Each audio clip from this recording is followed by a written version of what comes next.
Alléluia. Vous allez bien, monsieur?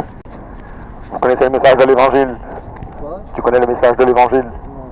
Tu n'es pas croyante? Pas du tout? Ni chrétien, ni musulman? Non, Ok. Mais tu sais, tu connais le message, Ouais. théoriquement.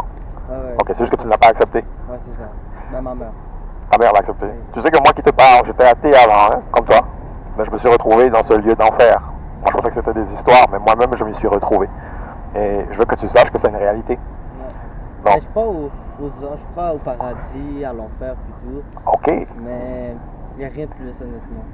Mais est-ce que tu as décidé dans ta tête comment on fait pour aller à l'un ou à l'autre? Parce que si les deux Il faut faire des existent. bonnes choses dans la vie. Ok, mais ça aussi, c'est une des choses qu'on entend, mais selon ce que le Seigneur a prévu, qui lui a créé le ciel et l'enfer, c'est pas nos œuvres qui vont nous justifier, parce qu'on a tous péché. Toi et moi, on a tous commis le mal. Ben oui, Donc c'est personne tout ne, le monde. donc c'est ça, donc personne ne peut être justifié pour dire je vais au ciel. C'est pour- personne n'est parfait. Exactement. Donc c'est pour ça que nous ne pouvons pas y aller par nos propres forces. Donc tu dois te remettre à ta foi en Jésus, qui lui a payé le prix à la croix par son sang, pour payer pour ton iniquité. Tu comprends? Tu sais que ton esprit va sortir de ton corps quand tu vas mourir? Ben non, moi je me dis, quand il y a la lumière puis le tunnel, tu vois, il y a le tunnel noir, puis là quand tu arrives à la lumière, tu as un nouveau-né. Ouais. Mais sur quoi tu reposes cette croyance-là? Je sais pas, je me suis toujours dit ça. Tu vois?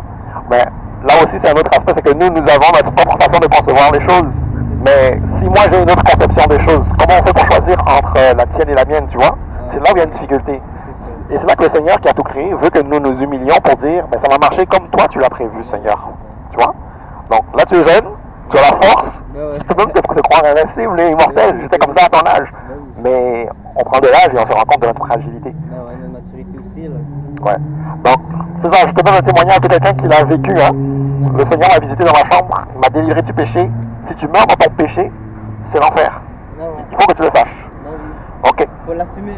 Mais tu es libre. Mais au moins tu connais les conséquences. Bon courage à mon ami. Ah, c'est l'insouciance de la jeunesse. Je suis passé par là. Je ne peux pas le condamner. Je prie, Seigneur, que tu te révèles à lui, que tu touches son cœur. Dans notre jeunesse, nous sommes parfois trop confiants.